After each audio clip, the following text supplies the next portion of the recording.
Good morning ಎಲ್ಲರಿಗೂ once again. Shreyas ಗಣಪುಲೆ, ಧಾರವಾಡಿಂದ architect. ನನ್ನ firm ಹೆಸರು ಇಸ್ಟಿಕಾ ಆರ್ಕಿಟೆಕ್ಟ್ಸ್. ಇಸ್ಟಿಕಾ ಅಂದ್ರೆ ಸಂಸ್ಕೃತದಾಗ ಇಟ್ಟಂಗಿ. ಸೊ ಆರ್ಕಿಟೆಕ್ಚರ್ದಾಗ ಏನಿದ್ರು ಬಿಲ್ಡಿಂಗ್ ಕಟ್ಟೋದಿರ್ಲಿ ಏನಿದ್ರು ವಿ ಬಿಗಿನ್ ವಿತ್ ಇಟ್ಟಂಗಿ. ನೀವು ಹರಪ್ಪ ಸಿವಿಲೈಸೇಷನ್ ತನ ಹೋದ್ರು ಸ್ಟಾರ್ಟ್ ಆಗಿತ್ತು ಇಟ್ಟಂಗಿ ಅಂತ, ಯಾವ್ದಾಗ್ಲಿ ಸ್ಟಾರ್ಟ್ ಆಗಿದ್ದು ಇಟ್ಟಂಗಿ ಅಂತ. ಸೊ ಆ ಹೆಸರು ಇಟ್ಕೊಂಡು ಸ್ಟಾರ್ಟ್ ಮಾಡಿರಿ, let it be a foundation ಅಂತ ಹೇಳಿ. So what is architecture?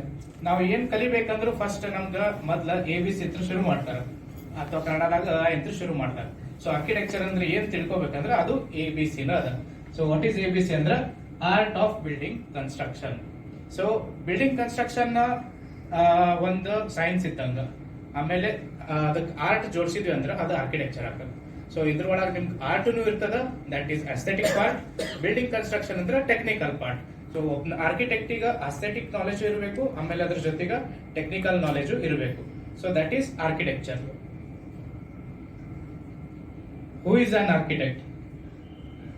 ಇಲ್ಲ ಆರ್ಕಿಟೆಕ್ಟ್ ಅಂದ್ರೆ ನಾವೊಬ್ನ I am an architect.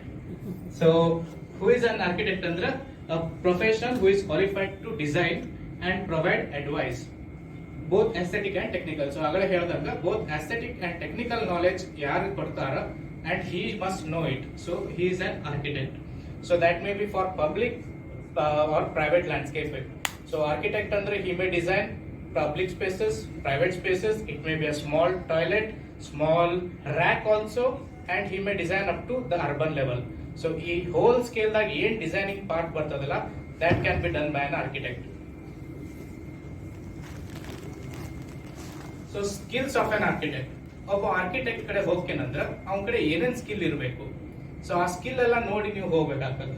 So first imagination and creative vision. ಒಬ್ಬ ಆರ್ಕಿಟೆಕ್ಟ್ ಗೆ ಇಮ್ಯಾಜಿನೇಷನ್ ಮತ್ತು ಕ್ರಿಯೇಟಿವ್ ವಿಷನ್ ಯಾವತ್ತೂ ಇರಬೇಕು.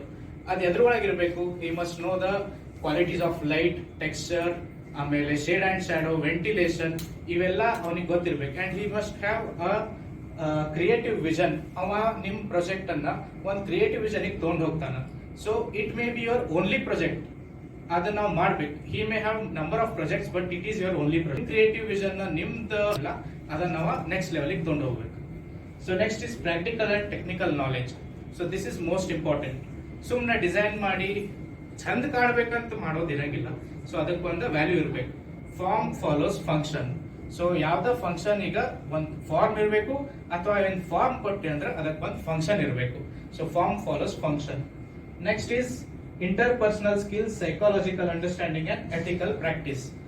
ಸೊ ಒಬ್ಬನ ಆರ್ಕಿಟೆಕ್ಟ್ ಯಾರೋ ಒಬ್ಬನ ಕ್ಲೈಂಟಿಂಗ್ ಮಾಡ್ಬೇಕಂದ್ರ he must know his profession, his requirements, his psychology. He must understand his psychology and his mentality.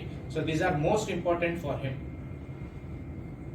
Why to hire an architect? ಹೇಳ್ಬೋದು ನಾವು ಮೇಸ್ತ್ರಿ ಕಡೆ ಹೋಗಿ ಕಟ್ಟಿಸ್ತೇನಲ್ರಿ, ಸಿವಿಲ್ ಇಂಜಿನಿಯರಿಂಗ್ ಹಿಡಿದು ಕಟ್ಟಿಸ್ತೀರಿ, but that doesn't add value to your space.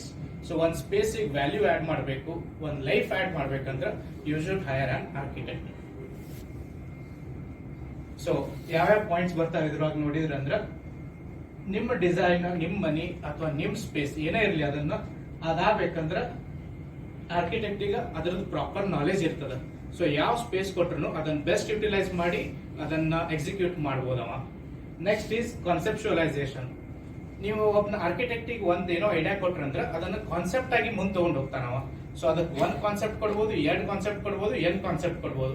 So ನಿಮ್ ಪ್ರಕಾರ ಏನಿರ್ತಲ್ಲ ಅದ್ರ ತಕ್ಕಂಗ್ ಮಾಡ್ತಾನ. Next is creativity, priority. So priority ಅಂದ್ರೆ one project ದಾಗ he knows what to prioritize. So it may be your budget or it may be your selection of materials or anything. So ಅದನ್ನ priority ಮಾಡೋದು ಅವನಿಗೆ ಗೊತ್ತಿರ್ತದೆ. Next is cost effectiveness. ಇದು ಬಹಳ important. ಯಾಕಂದ್ರೆ ಯಾರು ಬಹಳ ಮಂದಿ ಏನಂತಾರ ನಮ್ದು ಇಷ್ಟು ಬಜೆಟ್ ಅದ ರೀ, ಇಷ್ಟೊಳಗೆ ನಮ್ಗೆ ಮುಗಿಸ್ಬೇಕಂತ ಹೇಳಿ.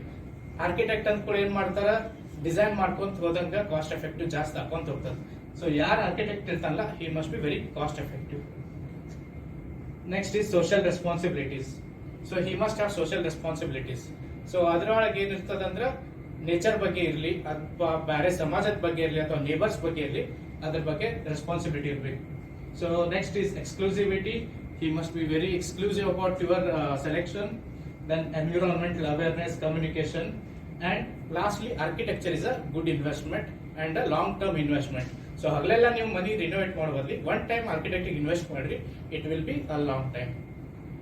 What do I do? ನಾ ಏನ್ ಮಾಡ್ತೀನಿ ವಿಚಾರ ಮಾಡತ್ತೀನಿ. But what do I do is architecture. ಆರ್ಕಿಟೆಕ್ಚರ್ದಾಗ you will be having designing of residences, offices, or maybe any public space or a private space. So that all planning comes in architecture. Next is interior. Interior ಅಂದ್ರ ಹೇಳ್ಬೋದು, interior ಅಂದ್ರೆ ಸುಮ್ಮನೆ paint ಹೊಡೆಸಿ design ಮಾಡಿಸಿದ್ರೆ interior ಅಲ್ಲ. It should add a value to the house or to the office space or any space. And these are all my projects that I am doing now. Next is landscape. Landscape ಅಂದ್ರೆ ಬರೀ ಗಿಡ ಹಚ್ಚೋದಲ್ಲ. So it consists of hardscapes, softscapes, water bodies, etc. So ಇವೆಲ್ಲ ಸೇರಿ it must add value to the building. So this is called as landscape. So I handle architecture, interior and landscape. So thank you. ಇದು ನನ್ನ contact number, so you can contact me. So if any doubts or questions you can ask.